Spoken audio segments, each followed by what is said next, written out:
Hey, bonjour à tous, bonjour la communauté future ou communauté actuelle Hacker Patrimoine. Je profite de ce dimanche de promenade, puisque oui, on a droit à 1 kilomètre pour se balader et profiter.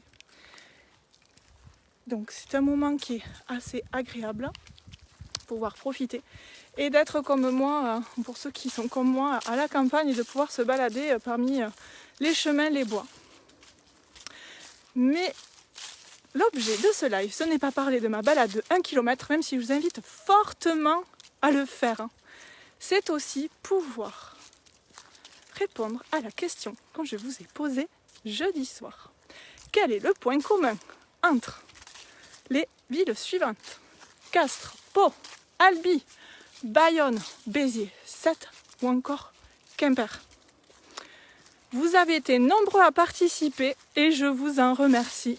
Mais peu d'entre vous ont réussi à trouver la réponse à cette question. Du coup, je vais vous laisser encore quelques minutes pour réfléchir, mener à bien votre réflexion pour savoir quel est le lien commun entre ces différentes villes. Je vous invite à profiter de la page en fond du partie commentaires pour apporter vos idées, vos questions, vos commentaires, afin de voir si vous trouvez tout cela. En attendant, je voulais profiter de ce live pour partager avec vous certaines choses que j'ai pu m'apercevoir depuis quelques années maintenant. Est-ce que vous vous êtes aperçu, rendu compte que les centres-villes se désertifient? Nous perdons des commerces un peu plus chaque jour et encore plus malheureusement avec ces périodes de confinement ou de semi-confinement. C'est assez terrible. Pourquoi sommes-nous toujours attirés, très souvent attirés, par la nouveauté? C'est quand même une sacrée question. On est attiré par la nouveauté des centres commerciaux où on va avoir tous les magasins les uns à la suite des autres. On va être attiré par de nouveaux quartiers, des quartiers qui sortent de terre avec de superbes immeubles, avec des centaines de voisins que l'on va avoir autour de nous. Et on va retrouver des commerces de proximité en rez-de-chaussée de ces nouveaux quartiers. Alors que nous avons des centres-villes qui regorgent de bâtisses merveilleuses, avec une architecture qui ont une âme, qui reflète notre histoire. Vraiment, il faut pouvoir vous projeter et quand vous passez à côté de ces bâtiments, vous dire que c'est bien dommage de pouvoir laisser ces bâtiments à l'abandon. Du coup, comment pouvons-nous aider tout cela et remédier à cela?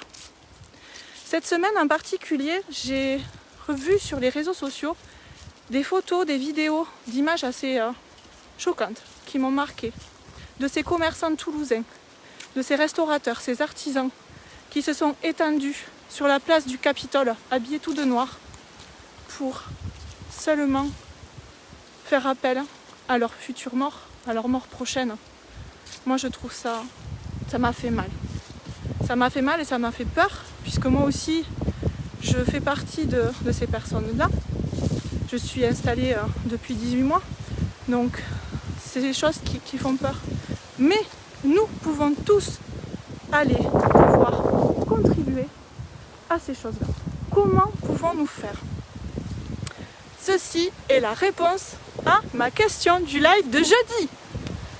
Alors, est-ce qu'il y a quelqu'un qui est connecté à ce live qui va pouvoir nous apporter la réponse? Bon, apparemment, je vais vous la donner. Allez, on arrête le suspense. Je vous donne tout ça. C'est la loi de Normandie. Cette loi de Normandie, qu'est-ce qu'elle peut nous amener à faire? Sachez que l'État, par le biais d'un plan de relance, avec l'aide des régions, va débloquer 5 millions d'euros sur les 5 prochaines années. Oh, salut Vérange, salut Mickaël. Va les débloquer 5 millions d'euros sur les 5 prochaines années dans un but. Ouais, Mickaël, loi de Normandie, bravo, c'est toi qui auras droit à la surprise. Donc, ces 5 millions d'euros, ils vont servir à quoi? Ils vont servir à aller, entre autres, réhabiliter les commerces. Non, pardon, pas les commerces. Ouh, je suis perturbée. Pardon, c'est 5 milliards d'euros. Merci pour la rectification. 5 milliards d'euros pour aider à la réhabilitation de l'habitat dans les cœurs de ville. Et également de pouvoir permettre de relancer l'économie dans ces cœurs de ville. La loi de Normandie va pouvoir permettre à des particuliers de pouvoir, salut David, de pouvoir investir dans ces cœurs de ville, de pouvoir investir dans des biens mis en location. Voilà comment nous pouvons contribuer. Aujourd'hui, cette loi est très méconnue des particuliers et du grand public. Pourquoi ? Parce que nous avons beaucoup de constructions neuves. Les promoteurs immobiliers font appel à du neuf. Il est bien plus facile de pouvoir raser ou de partir sur des terrains vides, nus, et d'édifier de nouveaux bâtiments et de nouveaux quartiers. Alors que nous avons des bâtisses de caractère.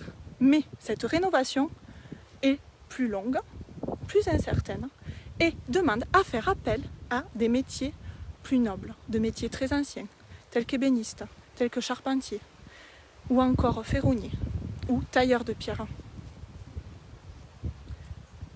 Vous avez la possibilité, vous en tant que particulier et investisseur, de pouvoir investir sur ce type de projet à moindre coût, avec un budget qui soit maîtrisé. Tout cela encadré par la loi de Normandie. Mais vous allez me dire, ok, c'est super sympa, on va pouvoir aider, contribuer à remettre en place un écosystème dans des centres-villes. Mais nous, en tant que particuliers, qu'est-ce qu'on aura de plus? Vous allez pouvoir enfin vous constituer, vous créer, développer un patrimoine qui soit différent de celui de votre collègue, de votre voisin. Car investir dans des immeubles comme cela va pouvoir vous permettre d'être différenciant. Ce type de bien va pouvoir avoir de la valeur ajoutée dans le temps, c'est-à-dire prendre de la valeur. Ça, c'est le premier point. Deuxième point, vous allez pouvoir bénéficier de l'État. L'État va vous permettre, par le biais du dispositif de la loi de Normandie, de pouvoir vous constituer cet investissement à l'aide d'une réduction d'impôt. Donc, cette réduction d'impôt est intéressante. Plutôt que de donner de l'argent directement au fisc, vous avez vu votre avis d'impôt fin août ou septembre? Il a été plutôt comme ça? Ou comme ça pour la plupart, comme la plupart de nos clients sur lesquels ils nous demandent de traiter ce point de fiscalité. Vous allez pouvoir orienter ce paiement de l'impôt directement dans une économie réelle et savoir où passent vos investissements et votre argent. Voilà à quoi peut servir la loi de Normandie pour vous constituer du patrimoine. Et par la suite, vous n'allez pas avoir l'appartement de votre voisin ou du bout de la rue. Parce que nous avons la chance d'avoir des cœurs de ville qui ont du caractère, des bâtisses de caractère, où à l'époque, tout n'était pas pareil. Chaque architecte voulait pouvoir se différencier et mettre une empreinte dans l'histoire et dans l'architecture française. Chez Hacker Patrimoine, nous contribuons, mon équipe et moi-même, à pouvoir sélectionner des partenaires très exigeants et de grande qualité pour pouvoir réaliser ce type d'acquisition. Chez Hacker Patrimoine, notre souhait et notre rigueur et notre exigence, c'est de pouvoir vous écouter pour mieux vous comprendre et pouvoir édifier de manière sur mesure votre stratégie patrimoniale. Et salut Chris!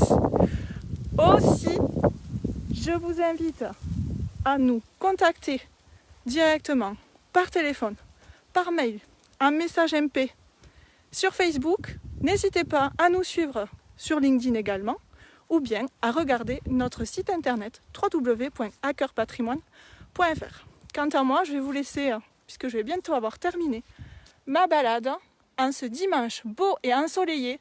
Profitez bien de ce dimanche, profitez de ce kilomètre pour pouvoir faire de très belles choses.